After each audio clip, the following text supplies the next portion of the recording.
Mukunda Dandana sale. Flat 15% off on VA gold jewelry, flat 20% off on VA silver jewelry. Namaste, welcome to iDream Talking Point with Kavita. Pak ఆక్రమిత కాశ్మీర్ POKలో ఇప్పటిదాకా Indian ముజాహిదీన్ని చూసాము, లష్కరే తోయిబాన్ చూసాము.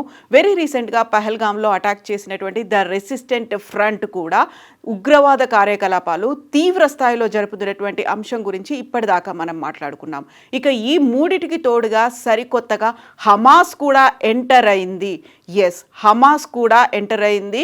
అది పాకిస్తాన్ కేంద్రంగా POK మీద పనిచేస్తోంది అనేటువంటి మాటని అమెరికా కేంద్రంగా పనిచేస్తున్నటువంటి ఒక సంస్థ దాన్ని స్పష్టం చేసింది.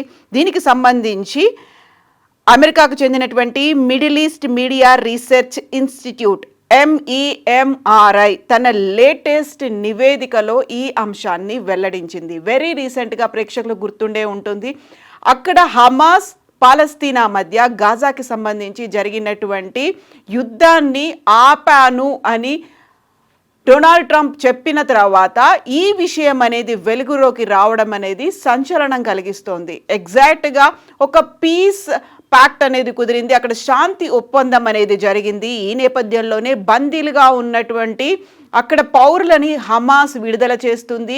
హమాస్తో పాటుగా ఇజ్రాయెల్ 2 శాంతి ఒప్పందాన్ని కుదుర్చుకున్నాయి. 20 సూత్రాల శాంతి ఒప్పందానికి నేనే బీజం వేశాను, ఫస్ట్ ఒప్పందం మీద సంతకం చేయబోతున్నారు అనేటువంటి మాటని డొనాల్డ్ ట్రంప్ అనౌన్స్ చేసిన తర్వాత ఇప్పుడు వినిపిస్తున్నటువంటి ఈ వార్త, అది కూడా అమెరికాకు చెందినటువంటి middle east media research institution announce చేసినటువంటి ఈ నివేదిక భయంకరంగా మారింది.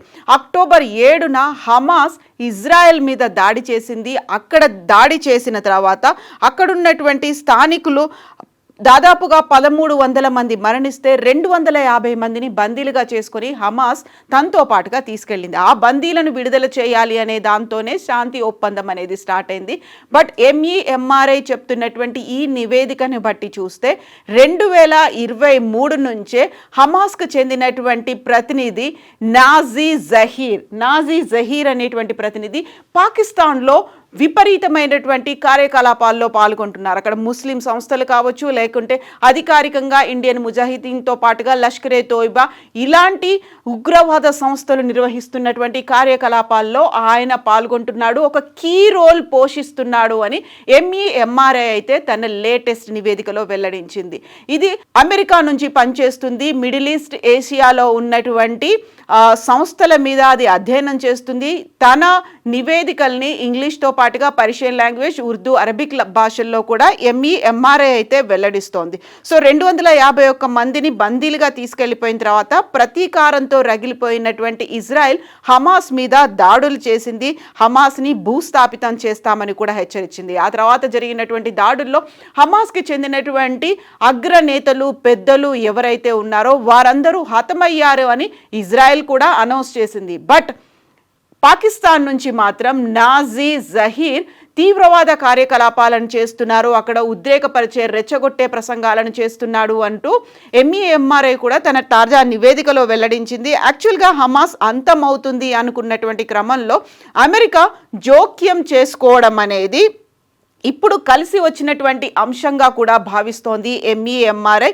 హమాస్ ఇంకా అంతం కాలేదు, పాకిస్తాన్ వేదికగా అది పురుడు పోసుకుంది. పాకిస్తాన్ కేంద్రంగా అది ఇప్పుడు POK మీద కూడా గురి పెట్టింది అనేది. ఇప్పటిదాకా POK మీద అటాక్లకు సంబంధించి కొన్ని రకాల ఊహలు, భయాలు అనేవి ఉన్నాయి. అది లష్కరే తోయిబా నుంచి కావచ్చు, ముజాహిదీన్ నుంచి కావచ్చు, లేకపోతే ద రెసిస్టెంట్ ఫ్రంట్ నుంచి పహల్గామ్ మీద అంత తీవ్ర స్థాయిలో అటాక్ చేసి అక్కడ ఉన్నటువంటి పర్యాటకులని అటాక్ చేసి చంపేసినటువంటి ద రెసిస్టెంట్ ఫ్రంట్, ఇవన్నీ కూడా డెసిగ్నేటెడ్గా ఉన్నాయి. యాక్చువల్గా అమెరికా కూడా వీటిని ఉగ్రవాద సంస్థలుగా కూడా అనౌన్స్ చేసింది. ఇప్పుడు హమాస్ అనేది లేటెస్ట్గా ఎంటర్ అయింది, అక్కడ పురుడు పోసుకుంది, పరిడవిల్లుతోంది అనేటువంటి ఒక మాటని, అదే నివేదికని MEMRI కూడా వెల్లడించింది. గాజాలో హమాస్ని డీమిలిటరలైజ్ చేయడం అనేది, అక్కడ హమాస్ని తొలగించే ప్రక్రియ లేకుంటే వాటిని రూపుమాపే ప్రక్రియ చేస్తున్నప్పటికీ కూడా అంతర్జాతీయ సమాజం అంతా ఇప్పుడు గాజా మీద ఫోకస్ పెట్టింది.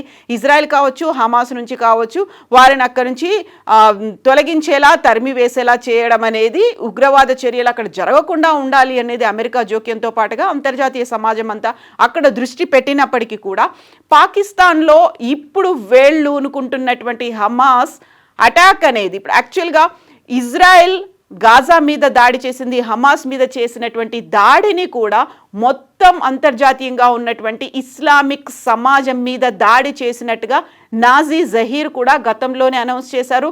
ఆ మాటని కరాచీ వేదికగా ప్రెస్ క్లబ్ సాక్షిగా కూడా ఆయన వెల్లడించాడు. అక్కడ ఉన్నటువంటి మీడియాకి కూడా అది కంప్లీట్గా ముస్లిం సమాజం మీద, అంతర్జాతీయంగా ఉన్నటువంటి ముస్లింల మీద ఇజ్రాయెల్ చేసినటువంటి దాడిగా కూడా అభివర్ణించినటువంటి నాజీ జహీర్ ఇప్పుడు ప్రత్యక్షంగాను ఆ తర్వాత వర్చువల్గా కూడాను పాల్గొంటున్నాడు, తన ప్రసంగాలని కొనసాగిస్తున్నాడు. దీనివల్ల ఇప్పుడు పాక్ ఆక్రమిత కశ్మీర్ హమాస్ భావజాలానికి స్వర్గధామంగా మారుతోంది, వేళ్ళూనుకుంటోంది, అక్కడ పరిడవిల్లుతోంది అనే మాట ఎంఈఎంఆర్ఐ చెప్పినటువంటి నివేదిక ద్వారా స్పష్టమవుతోంది.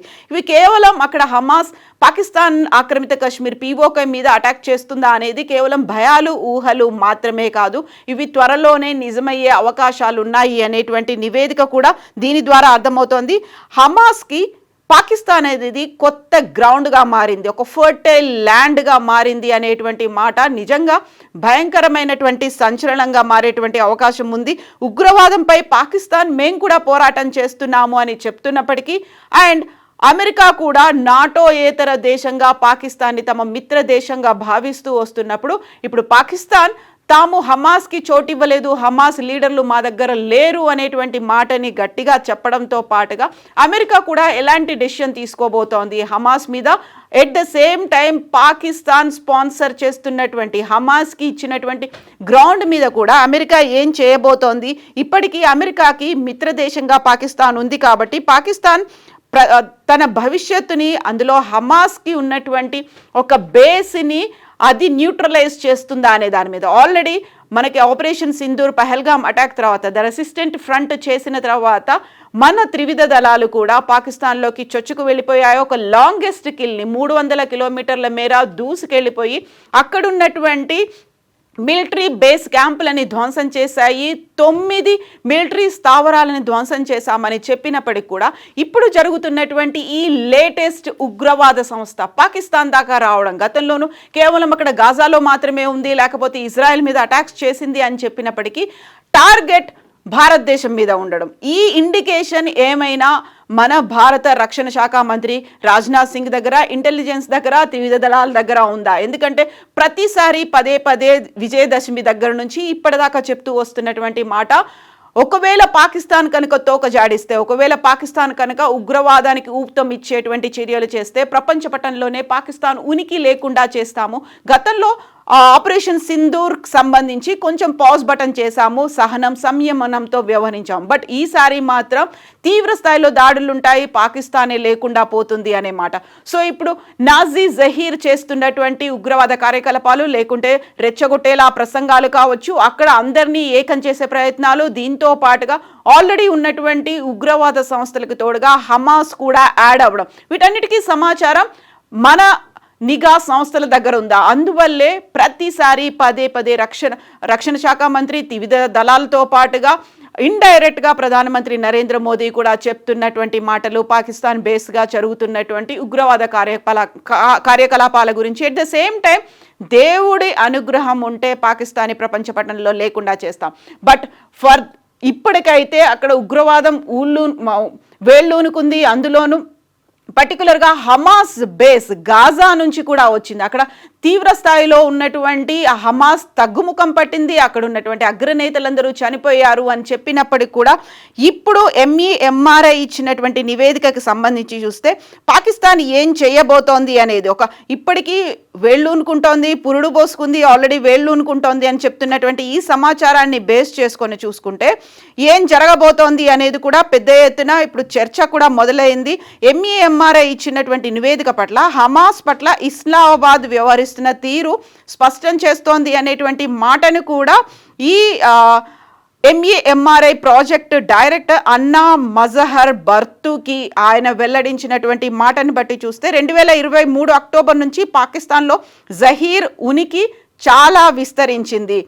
నాజీ జహీర్ ఉనికి అనేది 2023 అక్టోబర్ నుంచి చాలా వరకు విస్తరించింది. ఆ తర్వాత అది గాజా నుంచి హమాస్ అక్కడ తీవ్ర స్థాయిలో లీడర్లను చంపేశాము అని ఇజ్రాయెల్ చెప్పిన తర్వాత మెల్లిమెల్లిగా పాకిస్తాన్ కేంద్రంగా ఆయన చేస్తున్నటువంటి ఉగ్రవాద కార్యకలాపాలు కావచ్చు, ప్రసంగాలు కావచ్చు, అటెండ్ అవుతున్నటువంటి ప్రోగ్రామ్స్ కావచ్చు, ఆ విస్తరిస్తున్న దానికి ఇదొక ఉదాహరణగా ఎంఈఎంఆర్ఐ ప్రాజెక్ట్ డైరెక్టర్ అన్నా మజహర్ బర్దుకి అయితే చెప్తున్నారు. జిహాదిస్ట్ నెట్వర్కింగ్తో కలిపి హై ప్రొఫైల్ ఈవెంట్లలో ఆయన పాల్గొంటున్నాడు. జిహాదీస్ నెట్వర్కింగ్ అంటే అక్కడ ఉన్నటువంటి ఇండియన్ ముజాహిదీన్ ఉంది, లష్కరే తోయిబా ఉంది, ద రెసిస్టెంట్ ఫ్రంట్ ఉంది. వీటన్నిటితో కలిపి ఆయన ఒక హై ప్రొఫైల్ మీటింగ్స్ అనేవి ఏర్పాటు చేసుకుంటున్నారు. వాటిలో ఆయన చాలా యాక్టివ్గా పాల్గొంటున్నారు, ప్రసంగిస్తున్నారు అనే మాట. హమాస్ ప్రత్యేక ప్రతినిధిగా దేశంలో నివసిస్తున్నారు. ర్యాలీలను కూడా ఉద్దేశించి ఆయన ప్రసంగిస్తున్నారు. ప్రభుత్వ సంస్థల నుంచి కూడా ప్రశంసలు అందుకుంటున్నారు. ఇది ఒక కీలకమైనటువంటి మెయిన్ పాయింట్. పాకిస్తాన్ అనగానే అక్కడ ఐఎస్ఐ ఉంటుంది, లేకపోతే ఆర్మీ అనేది ఉంటుంది అనే మాట. పాకిస్తాన్ స్వయంగా ఆర్మీయే ఉగ్రవాద సంస్థల్ని ప్రోత్సహిస్తుంది అనుకున్నప్పుడు ఎంఈఎంఆర్ఐ చెప్తున్న దాన్ని బట్టి చూస్తే ప్రభుత్వ సంస్థల దగ్గర నుంచి కూడా ప్రశంసలు అనేవి ఈ నాజీ జహీర్కి అందుతున్నాయి అనే మాటని ఎంఈఎంఆర్ఐ వెల్లడించింది. గౌరవ అతిథిగా ర్యాలీలు, సమావేశాలకు పాకిస్తాన్ ప్రభుత్వం కూడా ఆయన్ని ఆహ్వానిస్తోంది. ప్రత్యేక ప్రశంసలే కాదు, పాకిస్తాన్ ప్రభుత్వమే కూడా ఒకవైపు చూస్తే మిలిటెంట్ గ్రూపులకి ఒక నెట్వర్క్కి ఆయన అనుసంధానం చేస్తున్నారు. ఎట్ ద సేమ్ టైం పాకిస్తాన్కి తరఫున గౌరవ మర్యాదలు అందుతున్నటువంటి అతిథిగా కూడా ఆయన ఈవెంట్స్లో పార్టిసిపేట్ చేస్తున్నారు. నాజీ జహీర్ పాకిస్తాన్లో ఉన్న అమెరికా నిషేధిత ఉగ్రవాద గ్రూపులు ఇప్పటిదాకా మనం చెప్పుకున్నట్టుగా లష్కరే తోయిబా, జైషే మహమ్మద్లతో కలిసి వేదికని పంచుకుంటున్నారు. సో ఇప్పుడు పాకిస్తాన్లో నాజీ జహీర్ ఉన్నాడనే మాటని అక్కడ ఉన్నటువంటి పాకిస్తాన్ ప్రభుత్వం అనౌన్స్ చేస్తుందా, లేకుంటే ఇప్పటికైనా యాక్సెప్ట్ చేస్తుందా అనేది వేచి చూడాల్సినటువంటి అవసరం ఉంది. సో మనకి పాకిస్తాన్ పాక్ ఆక్రమిత కాశ్మీర్ టార్గెట్గా అదే ఎజెండాగా జరగబోయేటువంటి దాడుల గురించి కూడా మళ్ళీ మరోసారి మనం ఆలోచించాల్సినటువంటి అవసరం ఉంది. ద రెసిస్టెంట్ ఫ్రంట్ అనేది కూడా కేవలం పాకిస్తాన్ ఆక్రమిత కాశ్మీర్ POKకి సంబంధించి ఏర్పాటైనటువంటిది, దానికోసమే పుట్టినటువంటి ద రెసిస్టెంట్ ఫ్రంట్ కూడా అదే విధంగా కార్యకలాపాలని కొనసాగిస్తూ వచ్చింది. ఆ తర్వాత అక్కడున్నటువంటి పర్యాటకుల్ని మతం అడిగి మరీ అత్యంత క్రూరంగా చంపింది ద రెసిస్టెంట్ ఫ్రంట్. ఇప్పుడు సరికొత్తగా హమాస్ కూడా ఎంటర్ అవుతే ఏం జరగబోతోంది? ఇవన్నిటిని దృష్టిలో పెట్టుకొని కొంచెం ఒక అడుగు కనుక ముందుకేస్తే తాము స్వయంగా బరిలోకి దిగుతాము, పాకిస్తాన్ని ప్రపంచ పటంలో ఉనికిలో లేకుండా చేస్తాము అనేటువంటి మాటనైతే చెప్తోంది. సో ఇప్పుడు నాజీ జహీర్ అయితే ర్యాలీల్లో అటు ఉగ్రవాద సంస్థల తరఫున పాల్గొంటున్నాడు, ప్రభుత్వ ప్రతినిధిగా కూడా పాల్గొంటున్నాడు. కాబట్టి ఏం జరగబోతోంది? ఈ ఎంఈఎంఆర్ఐ రిపోర్ట్ ఖచ్చితంగా ప్రభుత్వం దగ్గర కూడా ఉంది, కేంద్ర ప్రభుత్వం కూడా దీని మీద దృష్టి సారించింది. ఒకే ఒక్క ఛాన్స్, అది పాకిస్తాన్ వైపు నుంచి కనుక వస్తే ప్రపంచ ఉనికిలోనే లేకుండా చేస్తాము పాకిస్తాన్ని అనే మాట మరోసారి కూడా చెప్పబోతోంది.